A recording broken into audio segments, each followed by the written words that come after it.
आप सभी को मेरा जय सिया राम। विजयादशमी की बहुत बहुत शुभकामनाएं आप सभी को।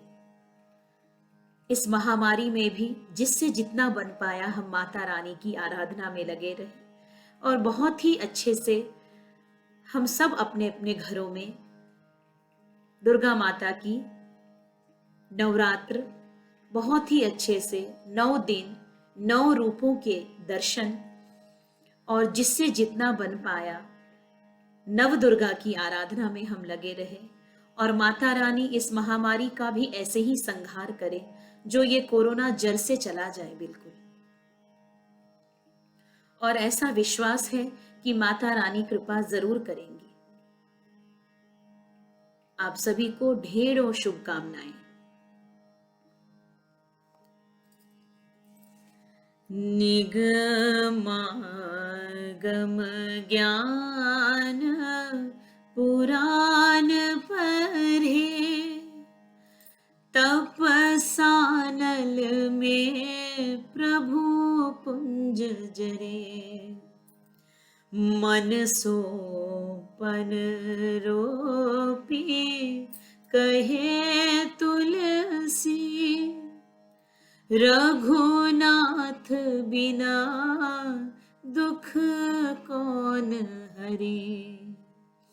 सिया राम बिना दुख कौन हरे।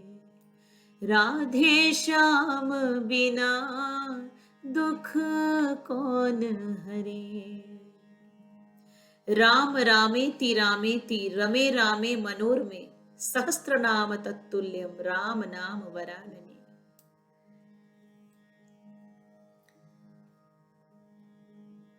आइए कुछ बहुत ही अनोखा अनूठा हमारे श्री राम प्रभु के बारे में हम ये जानना चाहते हैं। मैं ये कहना चाहती हूँ, जो मेरे अंदर जो भाव है वो ये है कि हम श्री राम को मर्यादा पुरुषोत्तम क्यों कहते हैं और भी किसी को हम मर्यादा पुरुषोत्तम क्यों नहीं कहते हैं। हम अपने श्री राम राजा राम को ही क्यों मर्यादा पुरुषोत्तम कहते हैं।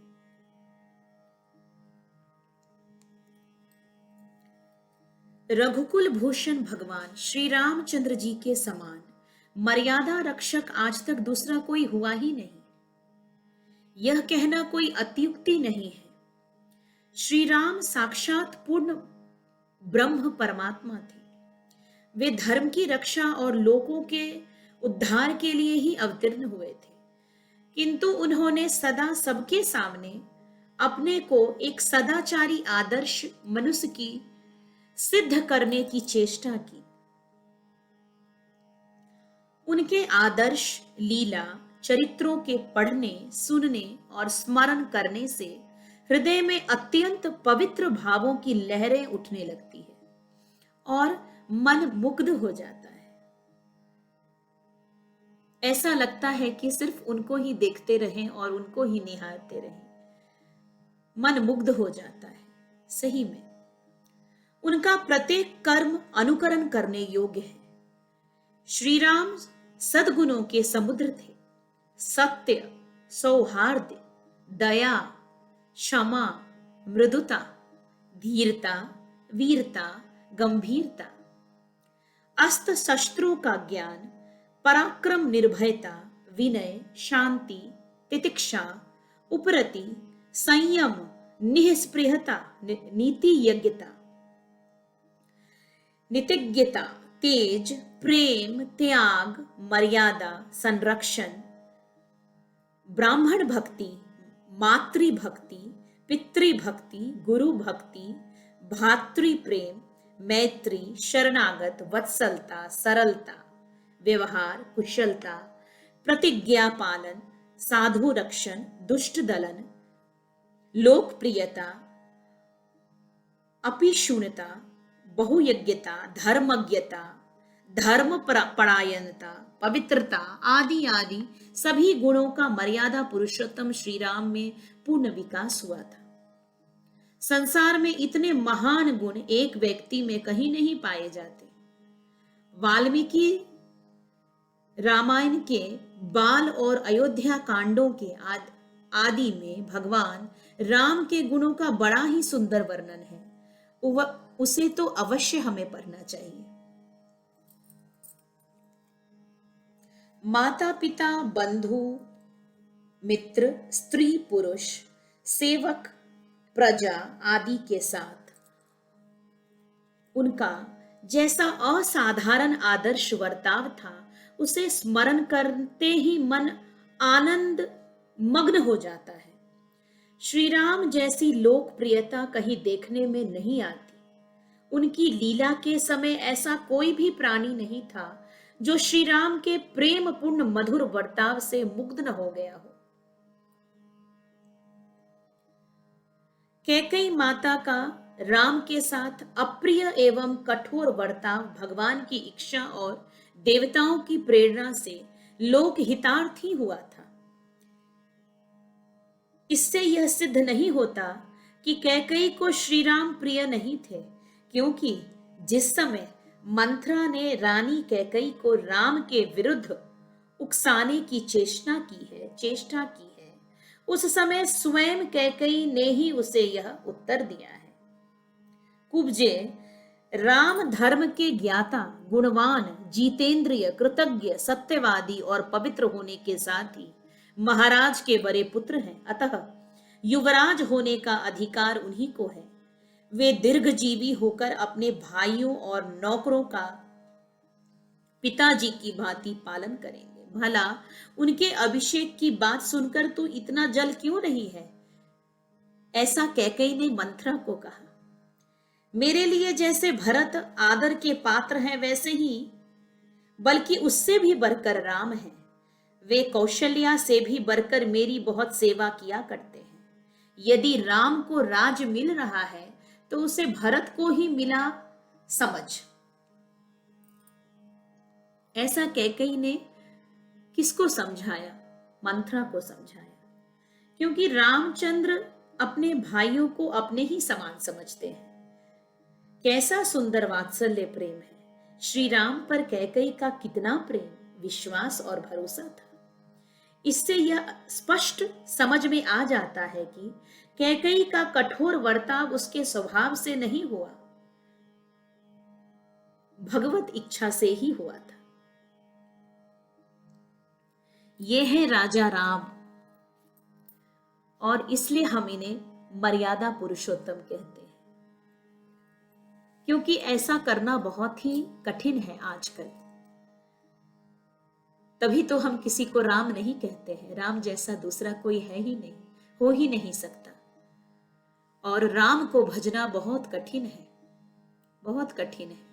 मर्यादा में रहकर सब चीज को सहन करना, चाहे वो जैसी भी अवस्था आए, अनुकूल हो, प्रतिकूल हो, लेकिन मर्यादा में रहकर काम करना है। ऐसा हम राम जी के चरित्र और उनकी लीलाओं का श्रवण करेंगे, पढ़ेंगे, सुनेंगे, गाएंगे, तभी पता चलेगा कि हमें रहना कैसे है। तो एक एक चौपाई, एक एक छंद, ऐसी रामायण में ऐसी मतलब कोई भी ऐसी चीज नहीं है जिससे हमें कुछ शिक्षा नहीं मिलती। हर एक छंद, हर एक दोहे, हर एक चीज में, हर एक श्लोक में सभी से हमें कुछ सीखने को मिलता है। और हमें अपने जीवन में उस कांड को अगर हम उतार लेंगे, जो भी लीला है उसको हम समझ लेंगे, तो अपने पर उसको हम लागू कर सकते हैं। इसीलिए तो भगवान आए हम लोग को बताने के लिए। वो हम सबको बताने के लिए ही वो लीला किए। ऐसी कोई बात नहीं थी कि उनको पता नहीं था कि सीता जी का हरण हो जाएगा, रावण लेके चला जाएगा। कितनी सारी प्रतिकूल और अनुकूल परिस्थिति आती रही, लेकिन सब चीज का सामना बहुत ही धैर्य रख करके, विश्वास रख करके, प्रेम से सभी चीज को राम जी ने किया। और वही तुलसीदास जी ने रामचरितमानस में हम सभी के लिए लिखा है कि अगर हम जीवन में वो पालन करेंगे तो हमें कभी भी दुख नहीं होगा, धैर्य रखेंगे, अधैर्य नहीं हो जाएंगे, धैर्यहीन नहीं हो जाएंगे। अगर धैर्यहीन मन होने भी लगता है तो कुछ कुछ बातें याद करके, जो लीलाएं हमने सुना, हमने पढ़ा, हमने गाया, तो उन सब चीज को सुन के एक हिम्मत आती है, एक बहुत ही जोश आता है जो टूटने नहीं देता है। भगवान क्या करता है हमारे साथ, यही तो करते हैं वो। अगर सच्ची भावना से एक बार मन लग जाता है तो फिर तो वो संभालने लगते हैं। हम कर्म करते चल हमें कर्म करते चलना है, फल की चिंता नहीं करनी है कि उसके बाद क्या होगा, इसके बाद क्या होगा, कैसे होगा। हमें अपना कार्य सच्चे मन से करते रहना है, with pure heart and pure honesty. अगर सच्ची लगन, सच्ची भक्ति होगी तो फिर तो कोई भी काट नहीं सकता है। हाँ, ये जानते हैं कि ये कोई द्वापर नहीं है, त्रेता युग नहीं है, बिल्कुल हम लोग अलग अभी कलयुग में हैं। तो बहुत सारे चीज का हम सबको देखना पड़ता है, क्या हमारे लिए उचित है, क्या अनुचित है, सब चीज को देखना पड़ता है। उसके बाद रहकर भी हम इतना तो कर ही सकते हैं कि भगवत भजन में लग सकते हैं, क्योंकि कभी ये टूटने नहीं देगा। ये सबसे बड़ा विश्वास अपने मन में जागृत करना होगा।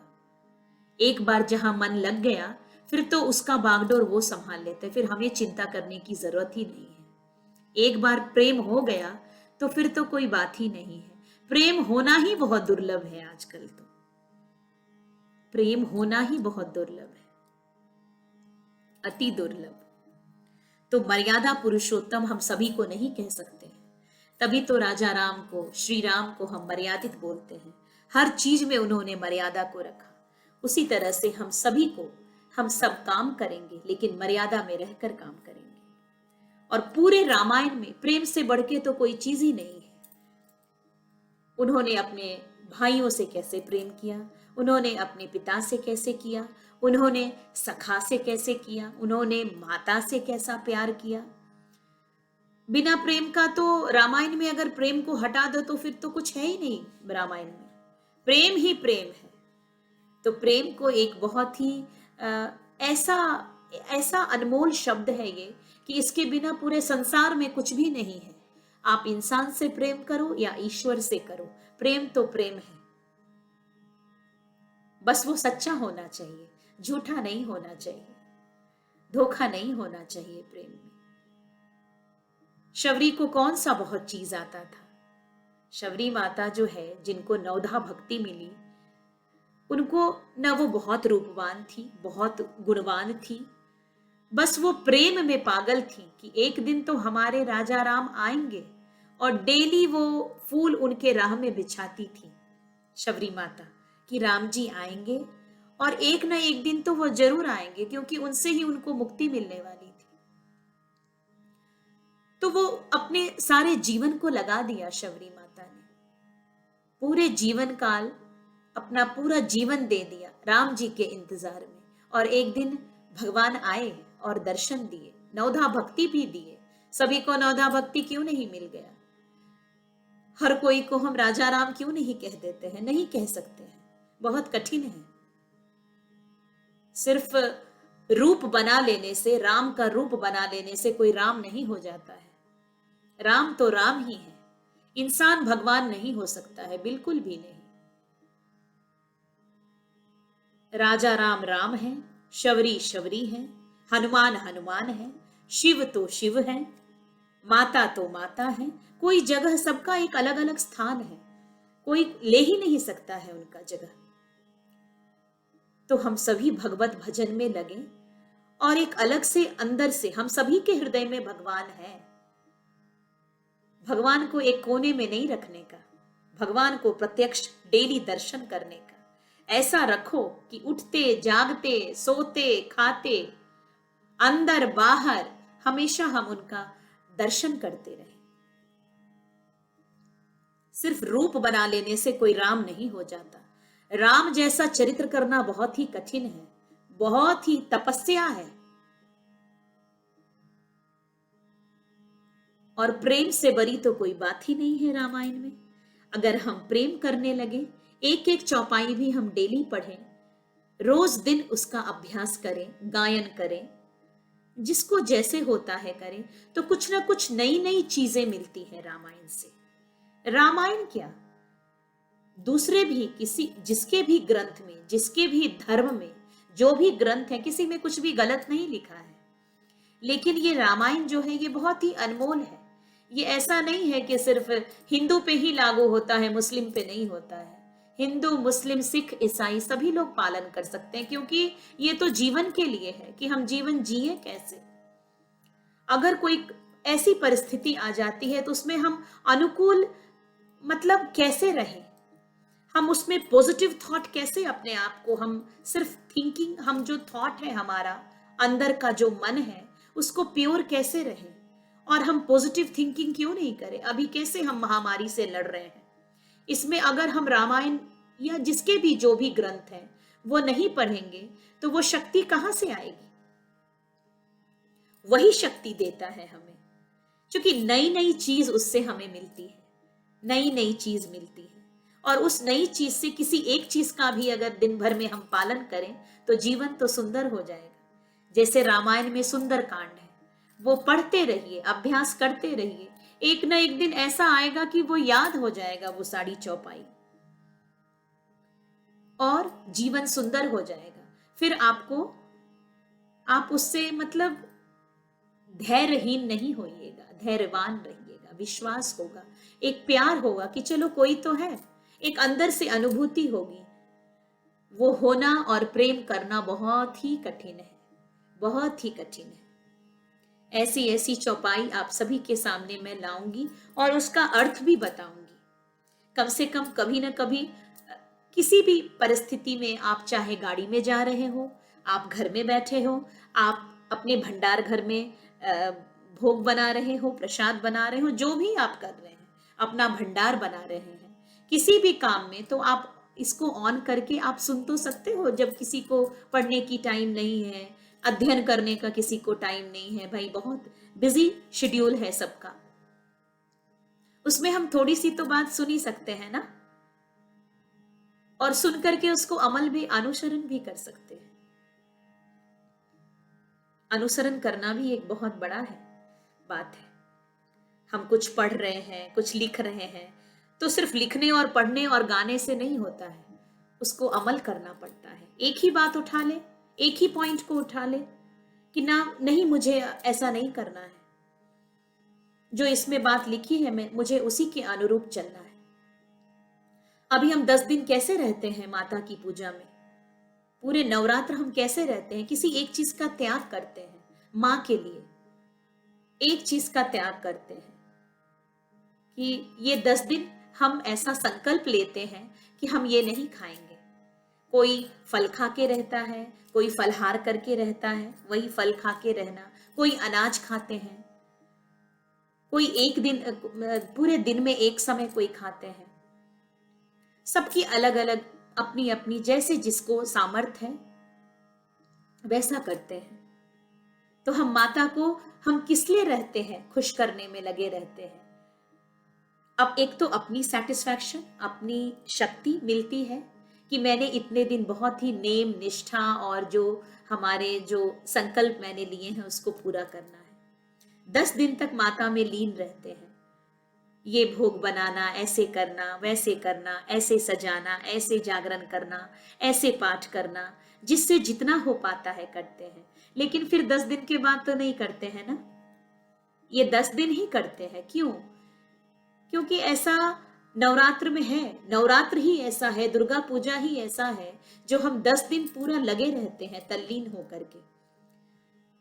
फिर माता का विसर्जन होने के बाद एक अलग सा भावुक मन हो जाता है कि इतने दिन से हम किसी में लगे हुए थे, बहुत ही ज्यादा इमोशनल हो जाते हैं। माँ जाती नहीं है, माँ तो यही रहती है, माँ कहाँ जाएंगी, कहीं नहीं जाएंगी, लेकिन वो 10 दिन थोड़ा स्पेशल लगता है। वो एक बहुत ही अलग ही होता है। जो सच्चे मन से करते होंगे वो जरूर इस बात का उनको अनुभूति हुई होगी, मेरा विश्वास है, ये जरूर अनुभूति हुई होगी।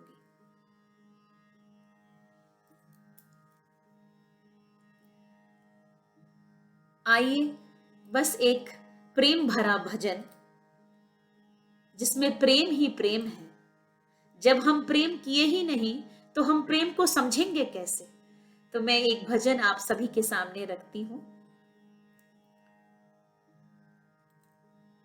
जो प्रेम गली में आए नहीं,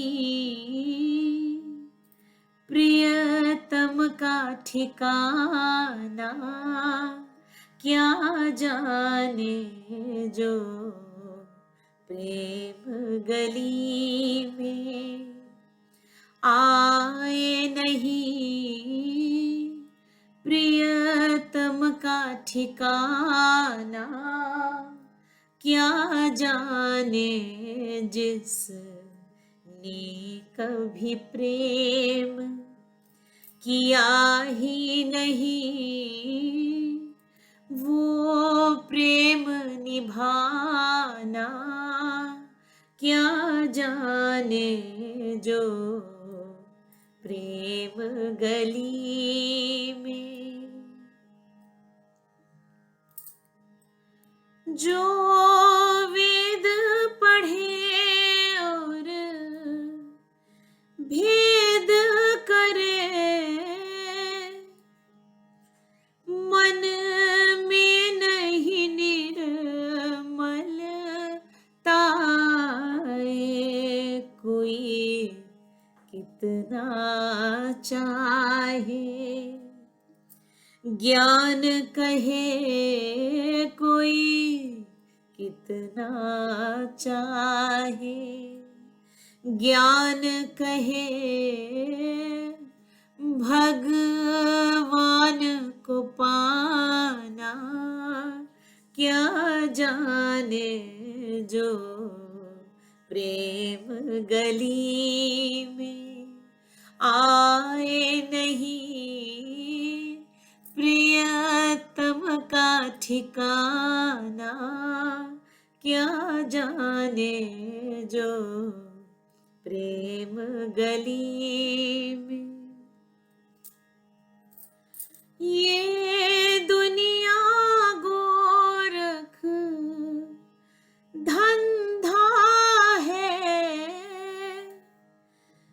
सब जग माया में अंधा है। ये दुनिया गोरख धंधा है, सब जग माया में अंधा है। जिस अंधे ने प्रभु को देखा नहीं, जिस अंधे ने प्रभु को देखा नहीं, वो रूप बताना क्या जाने। जो प्रेम गली में आए नहीं, प्रियतम का ठिकाना क्या जाने। जो प्रेम गली में, जिस दिल में न पैदा दर्द हुआ, वो जाने पीर पराई क्या। जिस दिल में न पैदा दर्द हुआ, वो जाने पीड़ पराई क्या। मीरा है दीवानी, मीरा है दीवानी, मोहन की मीरा है दीवानी, मोहन की संग दीवाना, क्या जाने जो प्रेम गली में आए नहीं, प्रियतम का ठिकाना, क्या जाने जो प्रेम गली में, जो प्रेम गली में। प्रेम करेंगे तभी तो पता चलेगा कि प्रेम है क्या। हम पढ़ेंगे, हम लिखेंगे, हम गाएंगे, तभी तो पता चलेगा ना। जब तक हमें गिरेंगे नहीं, हमें चोट लगेगी नहीं, तो वो दर्द हमें पता कैसे चलेगा। तो जब हम अध्ययन नहीं करेंगे, जब हम पढ़ेंगे नहीं, उसका श्रवण नहीं करेंगे, अनुसरण नहीं करेंगे, तो कैसे पता चलेगा कि हम कर क्या रहे हैं। हम पढ़ेंगे तभी तो जानेंगे। तो हमें जरूर पढ़ना चाहिए, हमें अध्ययन करना चाहिए। और भगवान तो भाव के भूखे होते हैं, प्रेम के भूखे होते हैं, बाकी और किसी चीज के नहीं होते। हम मंदिर में जो चीज रखते हैं वो खा ही नहीं लेते हैं। वो मेरा भाव होता है कि जो भी सबसे पहला चीज आया वो भगवान के दरबार में रखाया। एक मन में एक प्यार होता है, आप नहीं भी चाहोगे फिर भी आपको रखने का मन करेगा। कुछ छोटा छोटा सा लगेगा, अगर आप एक दिन भी भूल जाएंगे ना कभी, तो छोटा छोटा सा लगेगा कि मैं एक चीज भूल गई, मैंने मंदिर में तो नहीं रखा। एक अभ्यास हो जाता है, वही प्यार होता है। जैसे जो कान्हा की सेवा करते हैं, जो लड्डू गोपाल की सेवा करते हैं, आप सुबह शाम भोग रखते हो उनके सामने। कोई 3 प्रहर में 1 प्रहर भी अगर छूट गया तो एक मन में अलग सा छोटा छोटा सा कुछ लगता है कि आज मुझसे गलती हो गई। वो गलती भगवान नहीं कह रहे हैं, वो किसी कारणवश, आपके व्यस्तता के कारण आपसे एक बार छूट गया। भगवान उस पे नाराज नहीं होते हैं, वो सब कुछ समझते हैं। तो डर करके पूजा नहीं करना है, प्यार से पूजा करना है। सबसे पहले तो जहां हम रहते हैं, हम जिस रूप में भी रहते हैं, हम जो भी उनको मान्यता दें, हम वैसे भी करके, वैसे ही रख करके, भगवान मैं जैसे रहती हूं वैसे आपको रखूंगी। कोई डर ना रखना प्रेम करने में, क्योंकि प्रेम डर तो है ही नहीं। प्रेम डर के नहीं किया जाता है, और प्रेम में डर होना भी नहीं चाहिए। तो जहां प्यार है, जहां विश्वास है, तो वहां पे तो सब कुछ संभव है। मैंने पहले भी बताया कि शबरी मैया कौन सी बहुत पढ़ी लिखी थी, कौन सी बहुत रूपवान थी, लेकिन वो बस माया, बस वो जो एक उनका जो प्यार था, एक विश्वास था राम के प्रति, अटूट विश्वास था, एक प्रेम था और भाव था। वो बेड़ जो है ना, वो चिक चिक के राम जी को देती थी। बगल में लक्ष्मण भैया गुस्सा कर रहे थे कि भैया को जूठा बेर दे रहे हैं, ये जो शबरी माता है ये जूठा चक चक के दे रही है। बट श्री राम जी खा रहे थे वो बेर को। हम कोई जूठा चीज नहीं लगाते हैं ना भगवान को मंदिर में, पहले अपने ही खा लेते हैं फिर ऐसा रखते हैं, ऐसा करते हैं क्या? नहीं करते हैं। सबसे पहले उसको धो करके, उसको साफ करके, स्वच्छ बना के भगवान के मंदिर में रखते हैं। पहले ही अपने ही खा लेते हैं फिर भगवान के मंदिर में रखते हैं, ऐसा नहीं करते हैं। क्यों? कि उनको एक अलग स्थान दिया है भगवान का, और उनकी सेवा होनी चाहिए, हर घर में होनी चाहिए।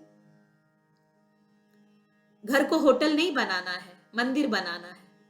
होटल का क्या तात्पर्य है? यहाँ पे सुबह चले गए काम पे, शाम में आए, खाना मिल गया, सो गए। होटल में भी तो ऐसे ही होता है, हम जाते हैं वहां खाना मिल जाता है, फिर घर आके मतलब सो जाते हैं। तो घर को होटल नहीं बनाना है, मंदिर बनाना है। अच्छी संगत में रहना है, अच्छा भोजन करना है, जैसा खाओ अन्न वैसा होए मन। संगत से गुण होत है, संगत से गुण जात है।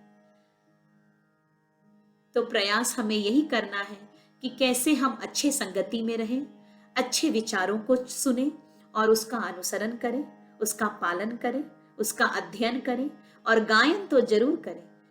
क्योंकि गायन में तो, भगवान भजन में तो बिल्कुल गाने से आप देख लो, सच्चे मन से खुल करके गा दो तो लगेगा कि वो चला गया उनके पास। भगवान को किसी ने देखा नहीं है, वो सबके हृदय में है। एक बार हृदय को जगाना है बस। सबकी अलग अलग सबको है ना, सबकी भक्ति, सबकी पूजा अलग अलग है, सोच भी अलग अलग है। जैसे भी सोच रखो लेकिन वो सीधा रखना है, सच्चा रखना है। आपका पाथ जैसा भी रहे लेकिन वो करेक्ट रहना है। जहां भी डगमग डगमग होगा वहां पे हमें ठीक कर लेना है। कैसे ठीक करना है? तो हमें अनुसरण करके, हमें उनकी लीलाओं को सुन करके। वो हमारे लिए ही तो सब कुछ करके गए हैं कि जब मनुष्य जब अधीर हो जाएगा तो हमारा ये पढ़ लेगा तो बहुत ही उसको अच्छा, जो अंदर से जो अनुभूति होती है वो बहुत ही मतलब सुलभ लगेगा, बहुत पढ़ने से लाभ मिलेगा। तो हम हर एक चीज को, जो भी अच्छी चीज हो उसको ग्रहण करने का प्रयास करें। हर लोग नवरात्र में बहुत सारी चीज अपने आप को उन्होंने अपने मन में किया होगा। हर एक लोग, मैं ऐसा करूंगा, मैं वैसा करूंगा।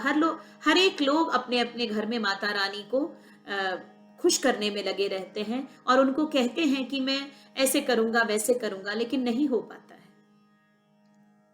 माँ तो भाव की भूखी है, प्रेम की भूखी है। बस प्यार से गाना है और उनको प्रेम करना है। पहले तो प्रेम करना सीखिए, पढ़ना लिखना तो बाद की बात है। पहले तो प्रेम करो, वही आधार है, वही सब कुछ है। जो हो रहा है उन्हीं की कृपा से, जो हुआ था वो भी उन्हीं की कृपा से, और जो आगे होने वाला है वो भी उन्हीं की कृपा से होने वाला है। सब कुछ अगर ऐसा विश्वास और प्रेम करके हम करेंगे, एक अटूट विश्वास होना चाहिए कि नहीं ऐसा होगा। वो आपका अंदर का खुद ही मन बोलेगा। जब आप कुछ गलत सोचने लगोगे तो मन बोलेगा नहीं नहीं ऐसा नहीं सोचना है।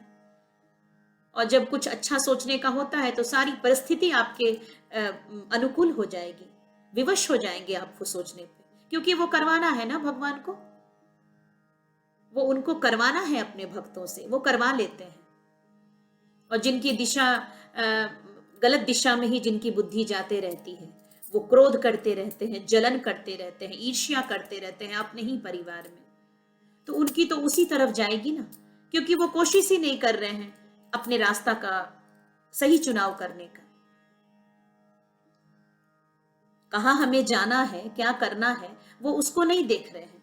वो तो मन में बहुत क्रोधित हैं, ईर्ष्यालु हैं, बहुत सारी मन में बात है, किससे कैसे बदला लेना है, किसको कैसे, तो उनका बुद्धि भी वैसे ही जाएगा। विनाश काले विपरीत बुद्धि। तो आप हम सभी को मिल करके अपने अपने क्षेत्र में जैसे भी जहां भी रहे, जो भी काम करते हैं, बस एक सही मार्ग पे चलना है। बाकी तो देने वाला ऊपर वाला है, हमें कर्म करना है, फल की चिंता नहीं करनी है। मैं जरूर आप सभी के सामने चौपाई और अर्थ के साथ लाऊंगी। आप सभी को मेरा जय सिया राम।